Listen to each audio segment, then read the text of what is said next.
Hello everyone, and welcome to my channel.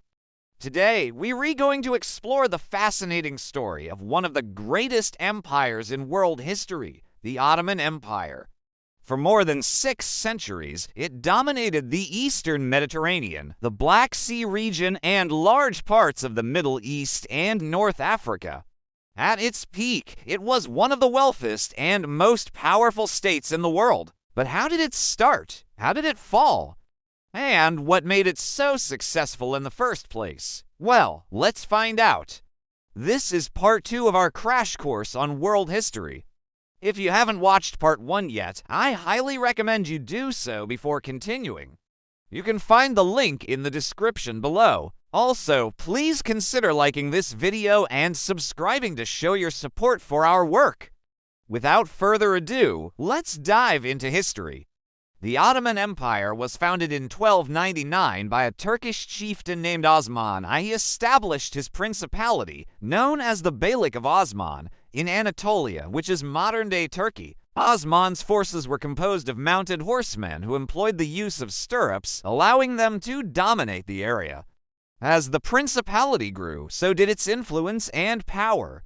By the mid-14th century, the Ottomans had expanded their territory to include much of western Anatolia, as well as parts of the Balkans. In 1453, the Ottomans captured the city of Constantinople, which was the capital of the Byzantine Empire. This event marked the end of the Byzantine era and the beginning of the Ottoman era in the Mediterranean.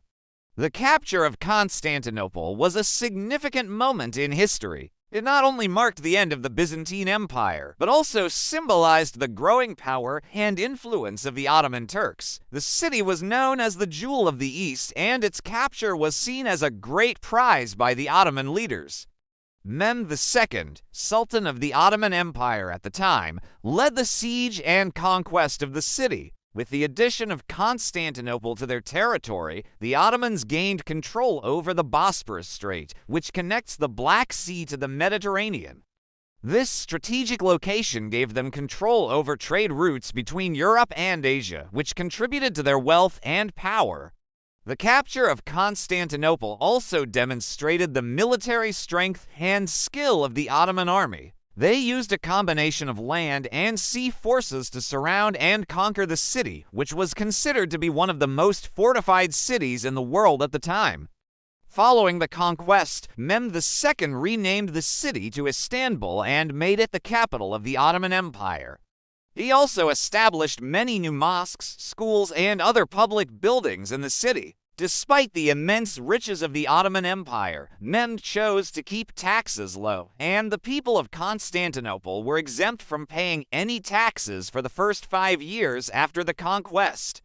The Ottoman Empire reached its peak during the reign of Suleiman the Magnificent in the 16th century. Under his rule, the empire encompassed vast territories in the Middle East, North Africa, and southeastern Europe. Suleiman implemented legal, social, and economic reforms that helped to centralize the empire and improve the lives of his subjects. He also commissioned many impressive buildings and works of art, such as the Suleiman Mosque in Istanbul, which is considered to be one of the finest examples of Ottoman architecture.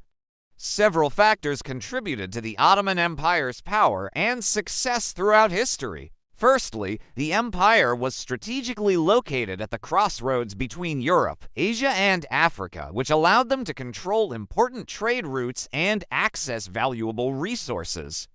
Secondly, the Ottoman army was well organized and disciplined, with a strong emphasis on military training and tactics. This enabled them to expand their territory and maintain control over their vast empire. Additionally, the Ottoman Empire was religiously tolerant, which helped to foster good relations with diverse populations within their empire. Finally, the empire's administrative system was efficient and centralized, which allowed for effective governance over such a large and diverse territory. However, despite its impressive achievements and longevity, the Ottoman Empire eventually declined and fell. Several factors contributed to the decline of the Ottoman Empire. One major factor was the increasing power of European nations during the 18th and 19th centuries. As Europe industrialized and colonized large parts of the world, the Ottoman Empire became increasingly marginalized and dependent on European powers. Additionally, internal conflicts and power struggles within the Ottoman ruling class weakened the central authority and led to instability. Furthermore, the empire's inability to keep up with technological advancements, particularly in military technology, made it vulnerable to external threats.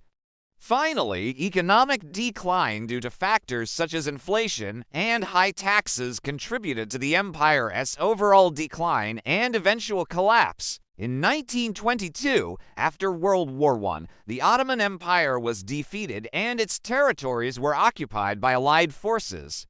In 1924, the last Ottoman Sultan, Mehmed VI, was deposed and the empire was officially dissolved. The Ottoman Empire left a lasting legacy on the world. Its contributions to art, architecture, and culture are still visible today in many parts of the world. The empire's influence on the development of the Middle East and North Africa is also significant. Despite its ultimate demise, the Ottoman Empire remains an important and influential chapter in world history. And that's all for now. Thank you for watching. If you enjoyed this video, please like it and subscribe to our channel to stay updated on our latest videos. Until next time.